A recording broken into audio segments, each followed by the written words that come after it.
नमस्कार प्रेक्षकांनो, आपल्या सगळ्यांची आवडती मालिका तारिणी. तर तारिणी मालिकेचा एक जबरदस्त प्रोमो आता रिलीज झाला आहे आणि त्या प्रोमोमध्ये आपल्याला असं पाहायला मिळणार आहे की मोठे ऑफिसर तारिणीला एखाद्या अनोळखी ठिकाणी बोलवून सांगत असतात की आपल्याला तिरंगा मिशन बद्दल एक मोठी माहिती हाती लागली आहे आणि त्या माहितीचा पाठपुरावा तू करायचा आहेस. आणि तारिणी, तू इथे नवीन आली आहेस, तुझा चेहरा इथे कुणाला सुद्धा माहीत नाही, तुझी ओळख इथे कुणाला सुद्धा माहीत नाही. याचाच फायदा घेऊन मिशन तिरंगा तू कंप्लीट करायचा आहेस. आता इकडे ते ऑफिसर नेमकं काय काय करायचं आहे तेच तारिणीला सांगत असतात आणि तारिणी सुद्धा आता झेंड्याला सलाम करतच म्हणत असते की पांढऱ्या कपड्यामध्ये गुंडाळून जाण्यापेक्षा मरणानंतर मी तिरंग्यात गुंडाळून जाणे पसंत करीन. माझं सगळं आयुष्य मी या देशासाठी अर्पण करायला तयार आहे.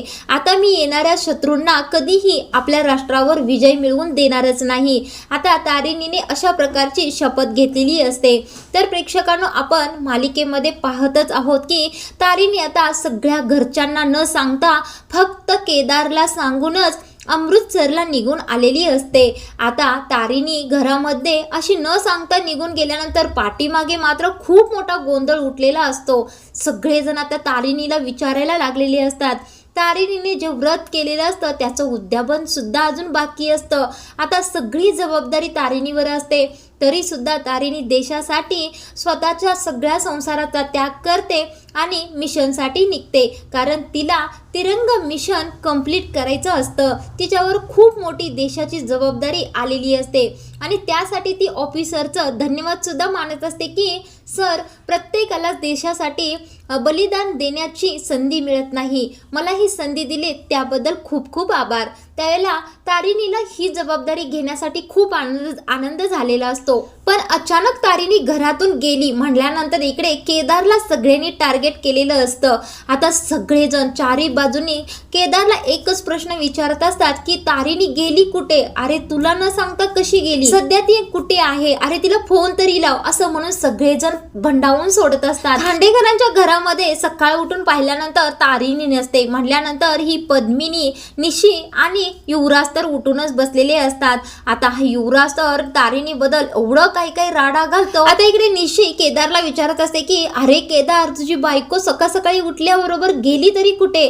तिला व्रताचं उद्यापन करायचं होतं ना, मग अशी अर्धवट जबाबदारी सोडून गेली तरी कुठे बरं ती? त्यावेळेला केदार शांतच उभा राहतो. इथे आता कौशिकी आणि केदारचे बाबा सुद्धा आलेले असतात. पण आता इथे केदार काहीच बोलायला तयार नसतो. आता इथे दयानंद आणि कौशिकीला सुद्धा खूप मोठा प्रश्न पडलेला असतो की तारिणी नेमकी गेली कुठे? न सांगता गेली, कसं शक्य आहे बरं? तारिणी अशी जबाबदारपणाने वागणारी मुलगी अशी अजबाबदार कशी काय वागली बरं? नाही, तारिणीला काहीतरी असं कारण आलेले असणार की त्यामुळे ती निघून गेलेली आहे. म्हणूनच इकडे आता कौशिकी सुद्धा केदारला विचारण्याचा प्रयत्न करत असते की केदार, तारिणी कुठे गेली आहे? तुला सांगूनच गेली असेल ना? अरे सांग सगळ्यांना, घरच्यांना कुठे गेली आहे? कोणी सुद्धा तुला काही विचारणार नाही. मग आता इथे पद्मिनी केदारला म्हणत असते, तुमचा सगळ्यांचा त्या तारिणीवर एवढा विश्वास होता ना की ती तिच्या जबाबदाऱ्या कधीही अपूर्ण ठेवत नाही. मग आता बोला ना, आता कुठे गेल्या जबाबदाऱ्या तिच्या?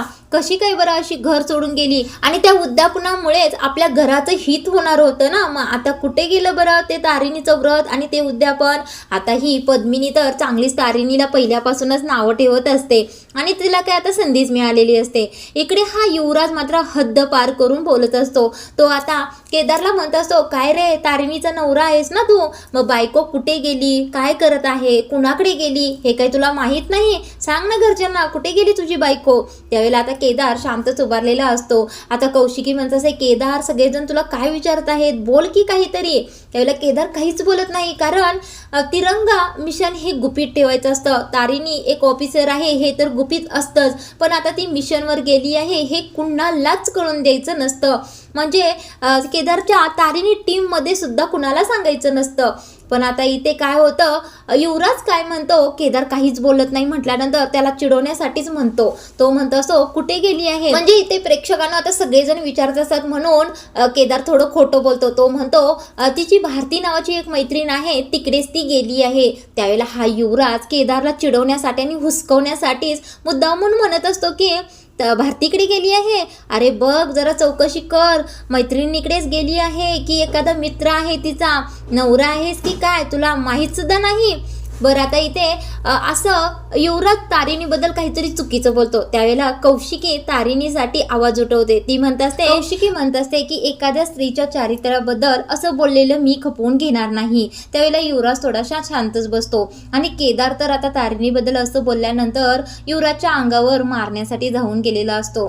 तर प्रेक्षकांनो इकडे आता नुसते घरातलेच नाही तर तारिणी टीम मधले सगळेच मेंबर केदारला विचारायला लागलेले असतात की बॉस कुठे गेले आहेत, बॉस का आल्या नाहीत. आता इथे जेजेने अचानक मीटिंग बोलवलेली असते आणि त्या मीटिंगला तारिणी टीम मधील सगळेच पोहोचलेले असतात, पण तिथे बॉस नसते, म्हणजेच तारिणी नसते. हे पाहून जे म्हणत असते, काय केदार, तारिणी कुठे गेली आहे, ती का आली नाही बरं मीटिंगला. त्यावेळेला केदार म्हणतो ती तिच्या एका मैत्रिणीकडे गेली आहे. त्यावेळेला जे म्हणत असते, मैत्रीण अशी अचानक मीटिंग सोडून मैत्रिणीकडे कशी काही गेली बरं. इथे आता जे सुद्धा संशयाच्या लिस्टमध्ये येते. तर प्रेक्षकांना इकडे आता तारिणीने ठरवलेलं असतं की तिच्या आईच्या खुन्याला ती शोधणारच आहे. तोपर्यंत इकडे तिने हाती आता देशाचं नवीन एक मिशन घेतलेलं असतं. आता तारिणी कसं काही या सगळ्याचा रिझल्ट ओके काढते तेच आपण पाहणार आहोत. इकडे आता केदार सगळ्यांच्या प्रश्नांची उत्तरे देता देता वैतागला आहे आणि इकडे तारिणी देशासाठी लढण्याची तयारी करत आहे. तर प्रेक्षकांनो तारिणी मालिकेचे येणारे भाग अतिशय रंजक असणार आहेत, पाहण्यासारखे असणार आहेत. तारिणी मालिका तुम्हाला आवडते का, कमेंटमध्ये नक्की सांगा. आणि रोजच्या रोज तारिणीच्या अपडेट ऐकण्यासाठी आपल्या चॅनलला सबस्क्राईब करा आणि व्हिडिओला लाईक करा.